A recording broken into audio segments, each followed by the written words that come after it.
Hello, it's Young Dungeon Master, and today we'll be talking about first adventures. It's a tender moment for you as a Dungeon Master and your players, because nobody is 100% sure what to expect from each other and even their characters, no matter how experienced you are. All Dungeon Masters have different styles that impact the value of certain skills and abilities. You can do so much pre-game discussions and preparations to communicate your DMing style and what will be the focus of the campaign. However, I found that it is best to let your players feel out their characters in relatively low-stakes environment first. So, building the first adventure, I keep in mind, well, remember back in the day, video games had demos. And that's the approach I like to take when designing my first encounters and adventures. A demo of how I will run the rest of the campaign. Let's look at Dungeons & Dragons 5th edition. It has a certain gameplay routine that is kind of expected. You can run your game however you like, but those general elements will be present in one way or another, with your personal take on them. We can dig deep here, but let's get the basic outline first. First, social interactions. Show how do you rule social checks like Intimidate or Insight. Also, do you speak in first person or third, as non-player characters? And what do you expect from players? Resting and maintenance. There are a lot of options in Dungeon Master's Guide alone on how to run resting, healing and maintaining gear. Pick one and go with it. Your players will be already familiar with the system from pre-game preparations. However, it is vital to experience it in the field, so to say, and see how it affects pacing of the adventure and does it fit in overall theme of the campaign. Wilderness and city travel, the bane of Dungeon Master's existence. It is an impossible balance of making it interesting and engaging, but also not taking too much time cause it's not the adventure, it's the road to adventure. You will need to develop your approach dealing with this aspect of a game. Stealth. This is up to you how you rule sneaking around. In Dungeon Master's Guide and Player's Handbook, rules are very vague.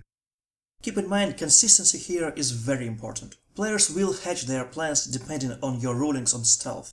So if you want players to be bold and daring, maybe relax and be more lenient when spotting hidden characters. Combat is very universal and well defined. However, density, length and difficulty of encounters is up to you. Also, combat is very dependent on general theme of your campaign.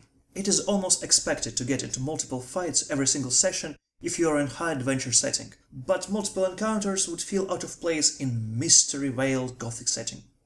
Dungeoneering. D&D is famous for its dungeon layouts. So much so that phrase "I check for traps" is now a punchline in pop culture. But the dungeons themselves, they are a bit weird and could feel a bit gamey. I mean, traps are obvious hit point drains, puzzle locks, and hidden doors that lead into loot caves. Yeah, it's very gamey. Not a bad thing, but it is a thing. I'm here to tell you that it's okay to change up the classic formula. The genius of 5th edition is that those skills that deal with traps and hidden doors cover a broad spectrum of actions and remain useful even without dungeons in the world. And finally, loot. How do you reward your players? Standard gold and magic items are fine, but what about gratitude from villages you rescued? And favors from wizard you helped out? If it is an option you want to include in your game, show it early, so players will have another way to bargain for their services rendered. Last but not least, homebrew content. If you decide to incorporate rules which you came up with yourself, make it a priority. Test them out early and don't be afraid to change them drastically if they don't work or fit poorly. Now, we have our checklist. Our next step is building an adventure that will showcase every or majority of the points in a single session. Our goal here is to provide players with as much of diverse experience as possible, observe their reactions, take their feedback, and if need be, adjust accordingly. I think I'll make it a two-parter. I have just an adventure that covers all the points, and in the next episode I will take you through it step by step. So see you in the next video and good luck with your rolls.